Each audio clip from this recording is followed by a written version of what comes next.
વિછિયાળ ગામમાં વરસાદી પાણીનો કહેર, ગ્રામજનોની મામલતદારને રજૂઆત વાગરા। તાલુકાના વિછિયાળ ગામમાં ભારે વરસાદ બાદ વરસાદી પાણીના નિકાલના અભાવે ગામમાં જળબંધી જેવી સ્થિતિ સર્જાઈ છે। કોઝવે પાણીમાં ગરકાવ થતા અને નિકાલનો માર્ગ અવરોધાતા અનેક ઘરોમાં પાણી ઘૂસી ગયું છે। ગ્રામજનોનો આક્ષેપ છે કે એક ખેડૂતે જાહેર રસ્તો ગેરકાયદેસર રીતે બંધ કરી દેતા વરસાદી પાણીનો પ્રવાહ અટકી ગયો છે, જેના કારણે ગામ અને ખેડૂતોના ઊભા પાકને નુકસાનની ભીતિ ઊભી થઈ છે।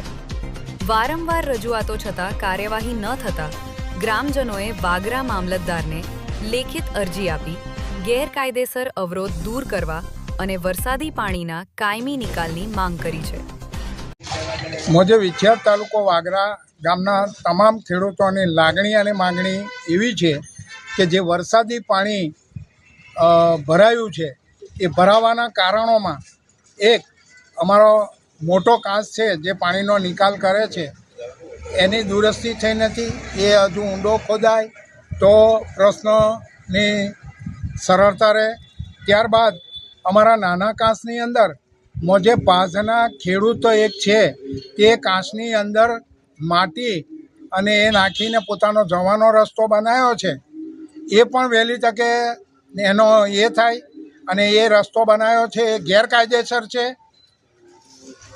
કાયદાને એ નથી કરતા ને એના લીધે પાણીનો નિકાલ થતો નથી। અત્યારે તમારે ક્યાં ક્યાં આવેદનપત્ર આપવું પડ્યું? આવેદનપત્ર મામલતદારમાં આપ્યું છે, તાલુકામાં આપ્યું છે। અને કેટલું પાણી ધોવાયેલું છે ખેતરોમાં? પાણી અત્યારે હાલ છે અત્યારે લગભગ 3 ફૂટ પાણી છે। અને તમારી યોગ્ય માંગ શું છે? યોગ્ય માંગ તો પાણીનો નિકાલ કરાવી આપે અને કાંસ જે છે મોટો કાંસ એને એ કરી આપે અને ગામની ઉત્તરે જે નહેર પર નેચરલી ફ્લો વાળું પાણી નહેરવાળાએ સાયપન મૂક્યું નથી એ મૂક્યા લે। આ અમારી માંગ છે।